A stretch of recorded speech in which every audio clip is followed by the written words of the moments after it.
Pemirsa, Undang-Undang Omnibus Law belakangan ini menjadi wacana yang ramai diperbincangkan publik.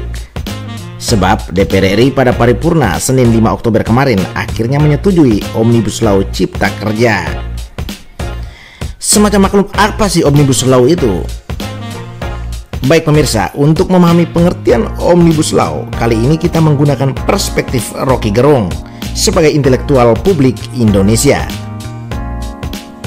Pemirsa, Rocky Gerung menjelaskan Omnibus Law merupakan suatu tradisi, metode untuk merapikan undang-undang. Makanya disebut omnibus atau bus panjang atau bos besar. Sebagai metode, menurut Rocky sebetulnya Omnibus Law ini bagus agar tidak berceceran, karena seringkali ada kontradiksi antara undang-undang, maka dipandang perlu untuk dirapikan.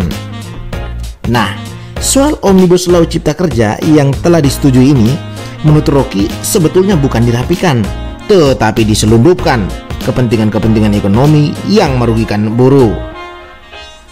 Rocky mengatakan ada 1.700 pasal. Nah, karena banyaknya pasal nih, yang mana sebetulnya bagian yang gelap atau penggelapan pasal terjadi di situ. Jadi orang dibikin panik, sehingga terjadi keributan interpretasi. Padahal sebetulnya menurut Rocky bisa dinilai dari awal bahwa inti dari Omnibus Law Cipta Kerja adalah untuk memanjakan investasi. Tapi kemudian dipakai istilah ciptakan lapangan kerja atau cilaka menurut Rocky, karena orang melihat isinya mencelakakan buruh, khusus dalam urusan lapangan pekerjaan dalam undang-undang. Ada yang versi lingkungan, ada yang buat pajak, kira-kira ada 3 klaster. Tapi poin saya, kan konstitusi bilang begini nih, di pasal 27 Undang-Undang Dasar 1945, setiap warga negara berhak atas pekerjaan, harus disediakan oleh negara itu. Pekerjaan itu adalah hak dari masyarakat. Mau dia pakai hak itu atau enggak, itu urusan lain. Dia mau bekerja apa enggak, itu urusan dia tuh. Tapi dia berhak memperoleh pekerjaan. Jadi negara mesti siapkan itu, supaya ada jaminan dia punya penghasilan, dan dia bisa pakai itu untuk merencanakan masa depan, ucap Rocky.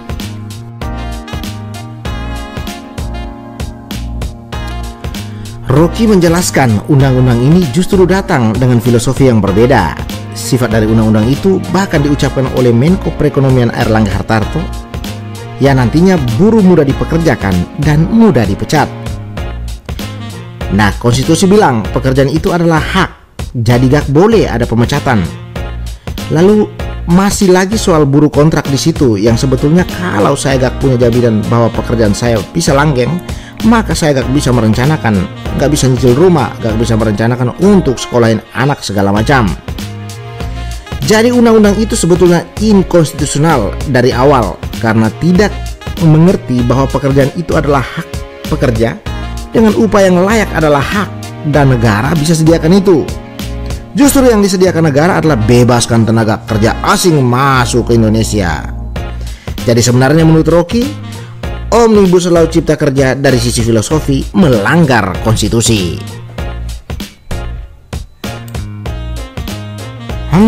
Gimana pemirsa? Dari penjelasan Rocky Gerung, ternyata Omnibus Law ini bukan perkara kaleng-kaleng. Suatu saat bisa jadi COVID juga tuh.